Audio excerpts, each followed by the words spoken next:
ও sheet, আমি ক্যাশের ব্যাগটা উপরেই ফেলে এসেছি। মনোজ, তুমি একটা কাজ করো না, তুমি গিয়ে ক্যাশের ব্যাগটা নিয়ে আসো। ওকে ম্যাম, আমি এখনই নিয়ে আসতেছি। এই নিন ম্যাম। Thank you. তুমি অফিসটা সামলাও, আজকে আমি একাই চলে যাব। Okay ma'am, bye. Hello Rahul, একবার অফিসের নিচে গাড়ির কাছে আসো তো। হ্যাঁ ম্যাম, বলুন।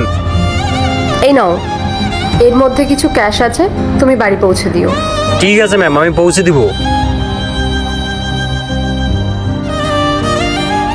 আমি যদি এখান থেকে 5-6 হাজার টাকা বের করে নিই, তাহলে কেই বা দেখতে পাবে?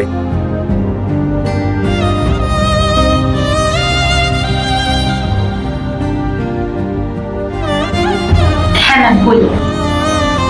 পূজা, আমার বাড়িতে একটা পেমেন্ট রাখা আছে, তুমি ওটা নিয়ে আসো। ঠিক আছে ম্যাম, আমি নিয়ে আসছি। ম্যাম, এই যে আপনার পেমেন্ট। কত আছে এর মধ্যে? জানি না ম্যাম, আমি তো কাউন্ট করিনি। আচ্ছা, তুমি একটা কাজ করো, 5 মিনিটের মধ্যে রাহুল আর মনোজকে নিয়ে চলে এসো। ঠিক আছে ম্যাম। পার্ট 2 পেতে সাবস্ক্রাইব করুন।